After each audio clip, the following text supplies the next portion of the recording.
Orion looking back at Earth as it travels toward the moon. The views of our blue marble in the blackness of space now capturing the imagination of a new generation. Yes, you do need a good imagination to believe this tosh. You also need to be naive, gullible, and more than likely needed to have banged your head several times. Because as we look at this footage, we can see the globe Earth seemingly going through the Orion spacecraft. Of course, it can't do that, so that only leaves one other alternative, and that is the fact that globe Earth has been layered in to this silly scene to try and get naive individuals, like the woman said, with great imaginations, to believe in this silly tosh. But of course, when we've zoomed in, we can see the globe Earth seemingly goes through the body of the spacecraft. The imagination of a new generation. Ridiculous. Probably need to add some wild mushrooms to that imagination. Oh dear. So let me set the scene. We're on board the Orion spacecraft and we're facing the moon and Saturn. Incredible. We can see Saturn top center left in between the two rocket nozzle ports. And of course the moon at the bottom. This whole scene is lit of course by the sun, which is supposedly lighting the spacecraft, and of course the moon. But as we're about to see, the spacecraft is going to go bye-bye and expose this silly layered charade. So let's have a look. 1 minute the spacecraft's there. The next minute the craft goes bye-bye. Just like the reputation of NASA. Boom! We've got the moon still there and of course Saturn, but the spacecraft's disappeared. This would only happen if the spacecraft was layered into this scene and they made a bit of a boo-boo. There's no way this could happen if this scene was real, because the spacecraft's supposedly lit by the sun, so is the moon. The moon's there still lit, the spacecraft's gone bye-bye. Just like the reputation of NASA. Not that it ever had any clout with me. So let's have another look. Coming back round. Spacecraft's there, lit up by the sun, just like the so-called moon. And as we're about to see, the spacecraft's going to turn NASA over. Boom! Another layered charade expose by NASA. One of the many. The footage has been shown to be fraudulent in many different ways. And let's not forget, when we ran the early images through, checking the exposure levels, we got nothing but a cut and paste charade back. Oh dear.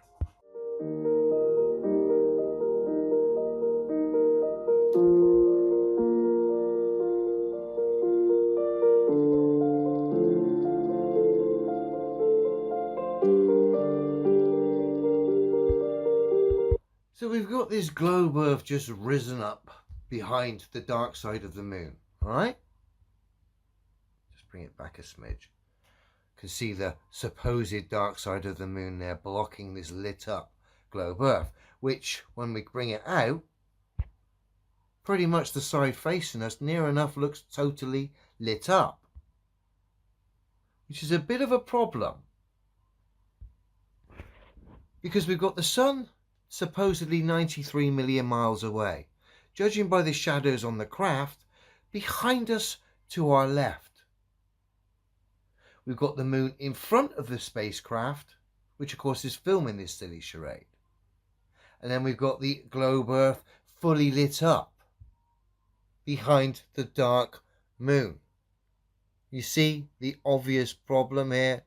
The moon, the dark side of the moon, in relation to where the sun is, in relation to this spacecraft supposedly filming this, the dark side of the moon would be fully lit up. It's not. Are they that dumb at NASA and their special effects team, if you can call it that they didn't work out the dark side of the moon is reference to people on Earth, not in space, particularly from this shot.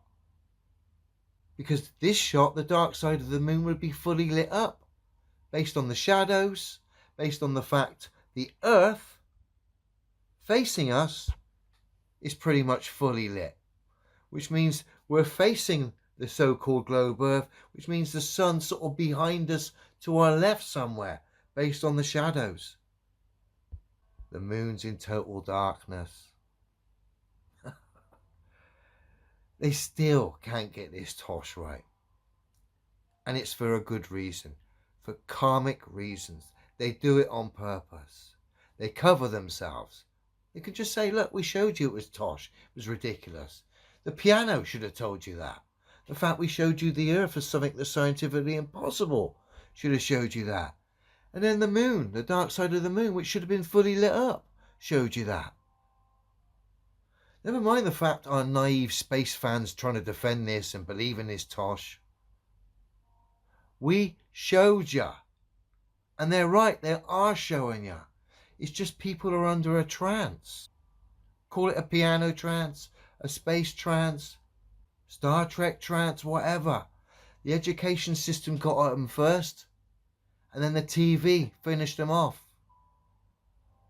Wake up, people. This is going to continue for as long as you tolerate this tosh.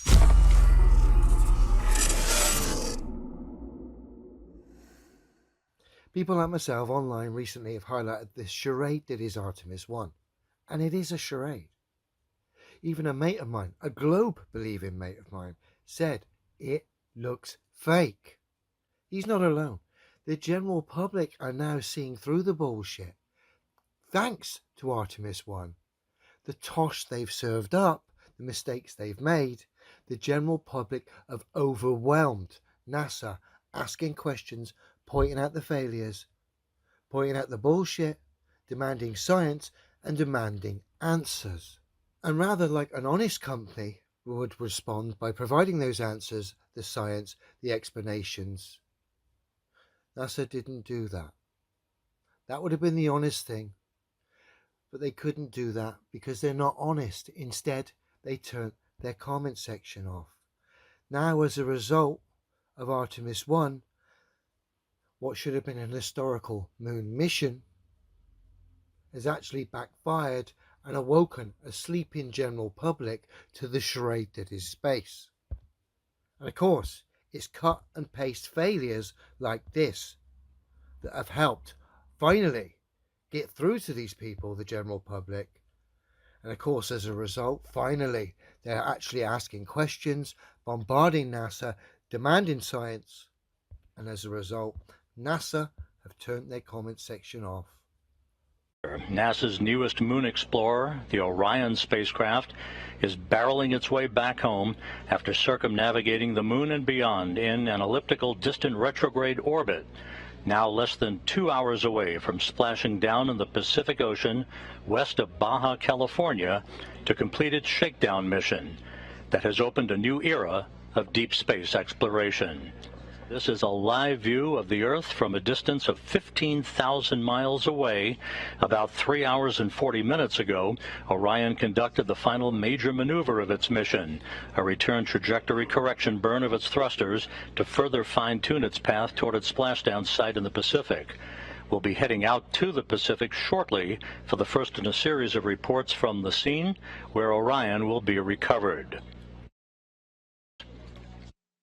We are expecting 2 periods during entry when the buildup of heat-generated plasma around Orion will block communications and the receipt of data with flight controllers here in Houston. The first blackout should begin around 11:20 a.m. Central Time for just under 5 minutes, right around the time of peak heating on Orion, as it travels about 25 times the speed of sound. The second blackout period is expected around 11:29 a.m. Central Time for just under 3 minutes, right after the skip entry maneuver is complete. About 5 minutes after we regain communications with Orion, the pre-programmed commands stored on board will trigger the deployment of 3 parachutes at the top of Orion to pull the forward bay cover off of the crew module. That will initiate the sequential deployment of 2 drogue chutes and 3 pilot parachutes, followed by the 3 large main chutes to slow down Orion, enabling it to gently splash down in the Pacific. The current splashdown time, 11:39 and 42 seconds a.m. Central Time, 9:39 and 42 seconds a.m. Pacific Time. Fantastic view of the area of splashdown. I just spoke with the recovery team. They say we are currently 5 miles away from the splashdown location right here in the Pacific Ocean. The location, as you mentioned, just off the coast of Baja, Mexico. The helicopter engine's running, so we want to take you to a live view of the flight deck. This is towards the back of the ship, where just 5 minutes ago, the Navy started the engines on 2 of the 3 Navy MH-60s, or Nighthawk helicopters, that will be used for the operation. There you see them on your screen, looking good on the ship right now. Rob, we'll send it back to you in Houston. Thanks, Daryl. And again, a live view from Orion as it continues its pinpoint journey back towards its splashdown site, not far from where you are out in the Pacific. We will be going back to Daryl Nail on the USS Portland frequently during the course of today's coverage. Orion is wrapping up, as we said earlier, a mission that will have spanned 1.4 million miles, having flown further away from Earth than any human-rated spacecraft designed to return humans to Earth. Officials and managers and engineers throughout the course of our coverage today. But for the moment, let's take a visual and interactive look at this mission with NASA's Philip Hargrove, who will use the moon board to explain it all.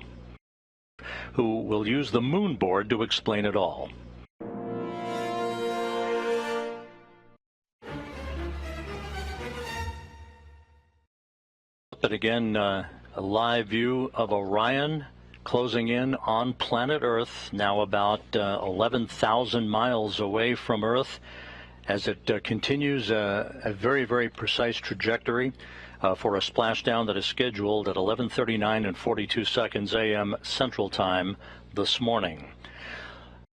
But again, a live view of Orion closing in on planet Earth, now about 11,000 miles away from Earth, as it continues a very, very precise trajectory, for a splashdown that is scheduled at 11:39 and 42 seconds a.m. Central Time this morning.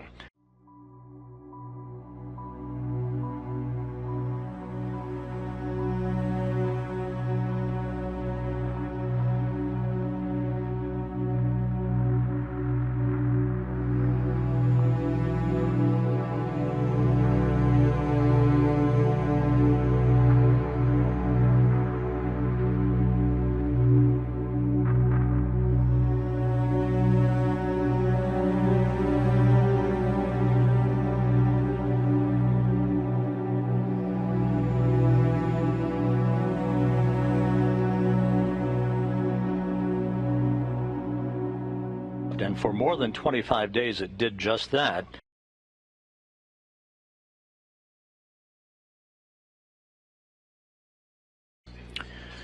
And there again, the view of the Earth. We're about 33 minutes away from the first big milestone that will be the separation of the crew module and the service module, signaling the beginning of Orion's entrance into the home stretch of its 1.4 million mile journey.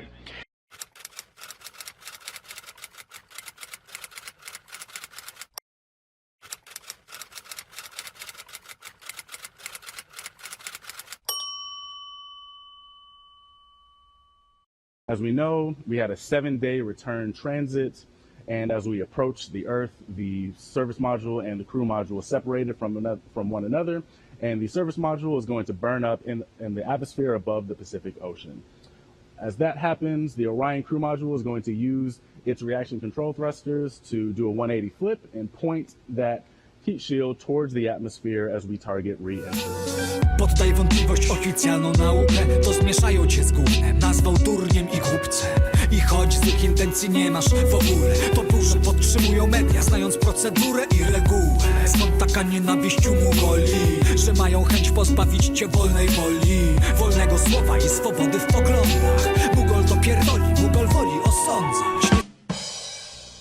We have confirmation of separation. Orion flying on its own. Flying on its own.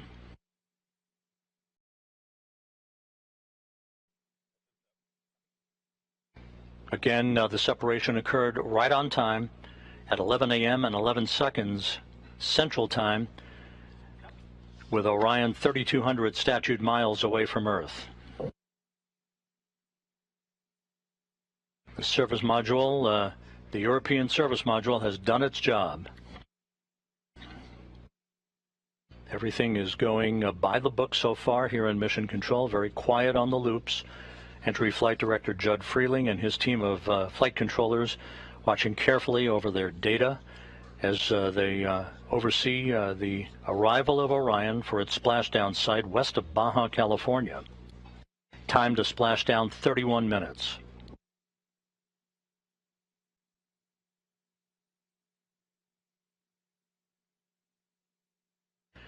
And this view from a camera inside the cabin of Orion, this doesn't look like much at the moment, but it will soon when it shows the forward bay cover jettisoning and the initiation of the parachute deployment system.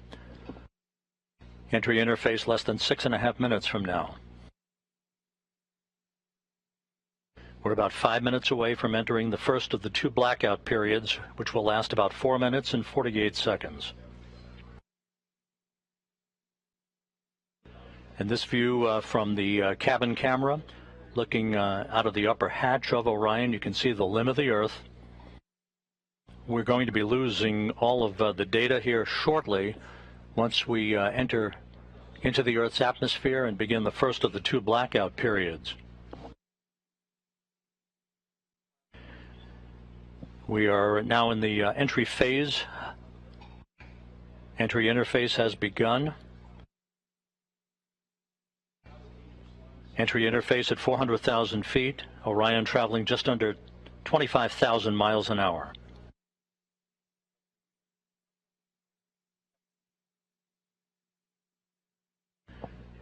We've gone into the first blackout period. This is a visualization based on what should be happening at the moment, where the temperatures around the heat shield are reaching about 5,000 degrees Fahrenheit. This is the moment of truth for Orion.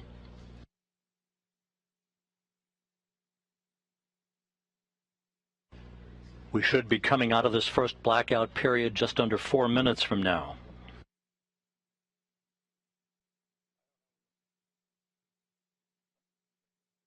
Flight Dynamics reports that Orion is right on the money, coming right down the pike. A good view out of the cabin camera, looking out of the upper hatch of Orion.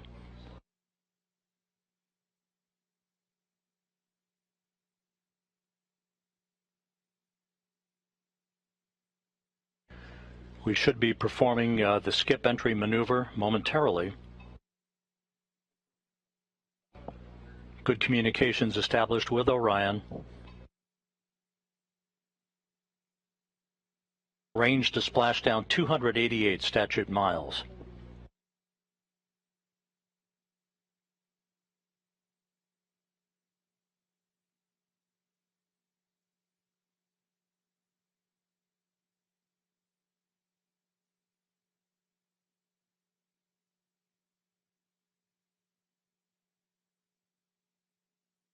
This view on the deck of the USS Portland.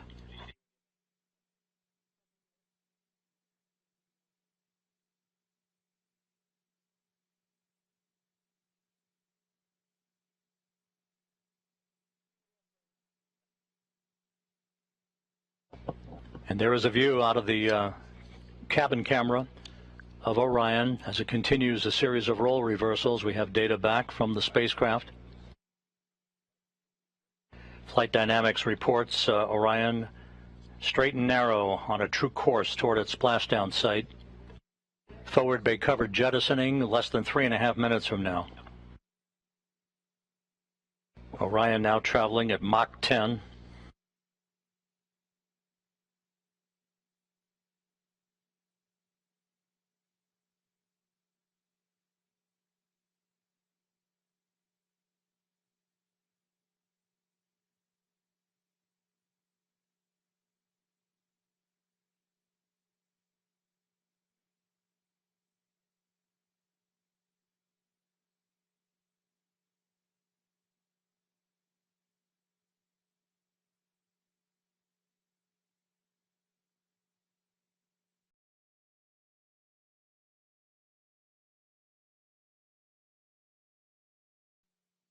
Orion's speed now down to Mach 6.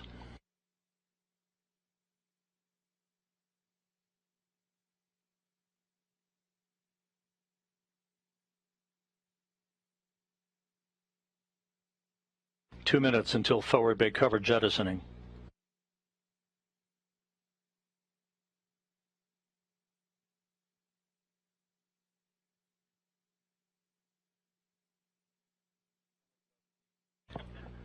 Orion 100,000 feet now.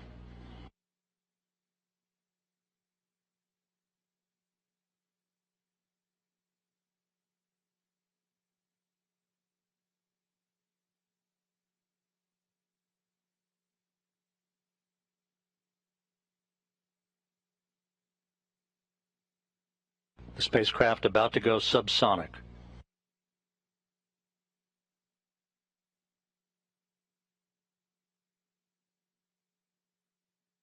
"45 seconds until forward bay cover jettisoning.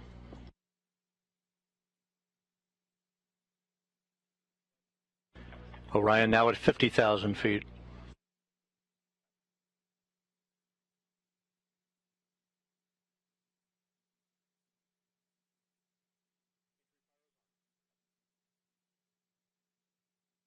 Forward bay cover jettisoning pyros are armed.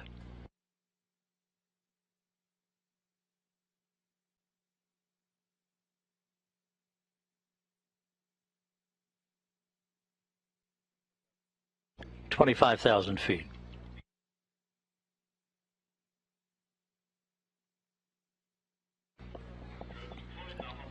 Drogues have been deployed.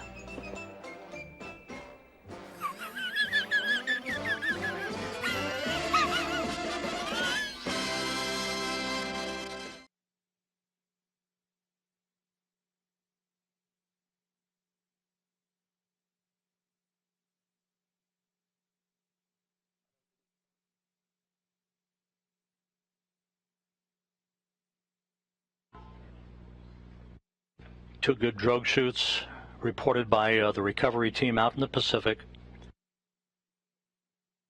The descent rate is right on the money. Orion's velocity now down to 282 miles an hour. Range to splash down 1.5 miles. 10,000 feet now.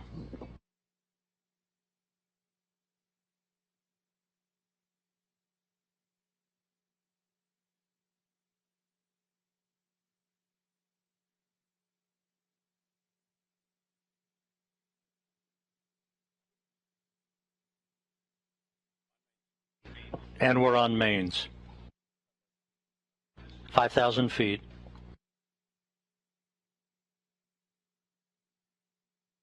Reefing in progress.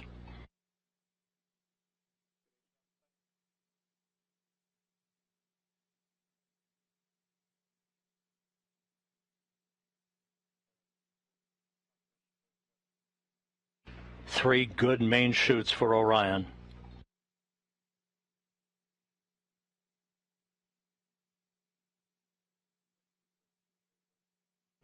We have three fully inflated main chutes.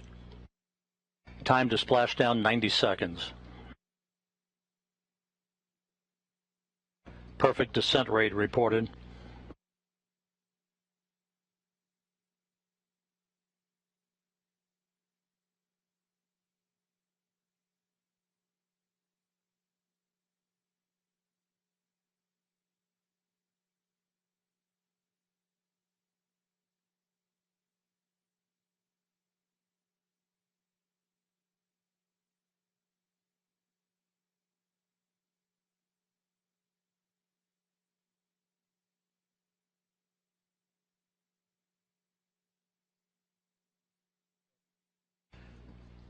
And there it is, high over the Pacific, America's new ticket to ride to the moon and beyond now in view.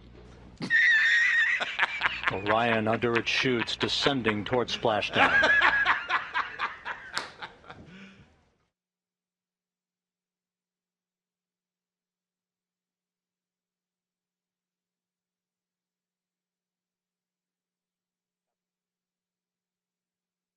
Orion in the perfect orientation for splashdown, just seconds away.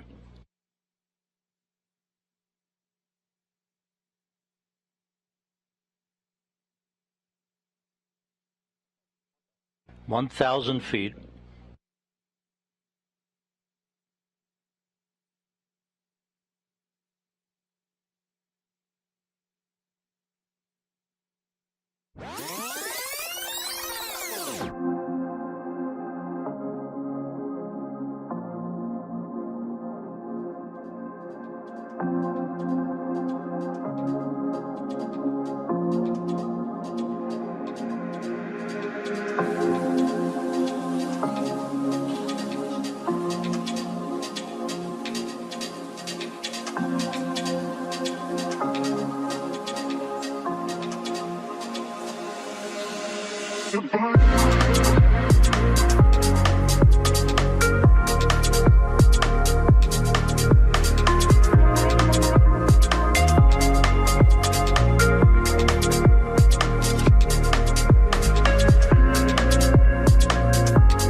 Behind me is a mock-up capsule of the Orion crew module, and we are training the team to be ready to do Artemis1 recovery operations. My role as the NASA recovery director is to lead the interagency team that will recover the capsule.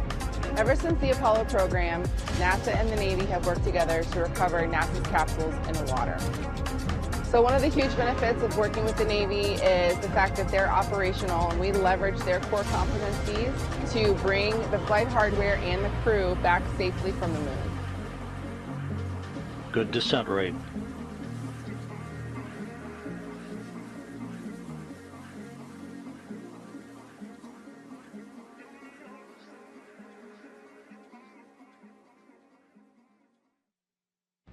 (500 feet).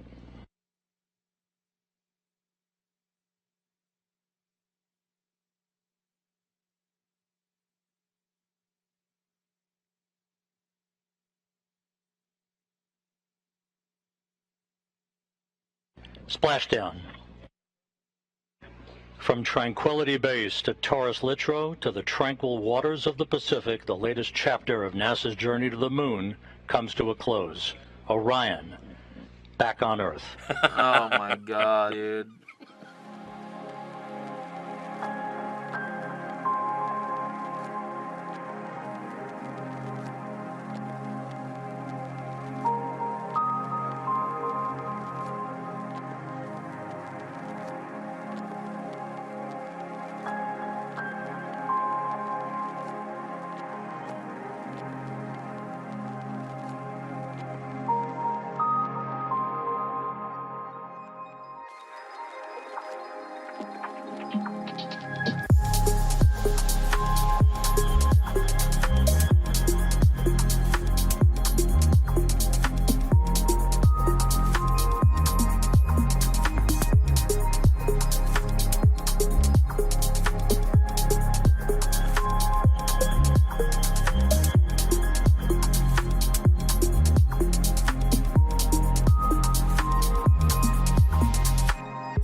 Here by the flight control team, and just down the hall, by the way, there are humans orbiting the Earth and the International Space Station, so it's almost like a 2-for-1 here. And just down the hall, by the way, there are humans orbiting the Earth and the International Space Station, so... Houston is called Space City because NASA's Johnson Space Center is the home of human spaceflight. We design the missions, train the crews, and orchestrate the flights from right here in Houston.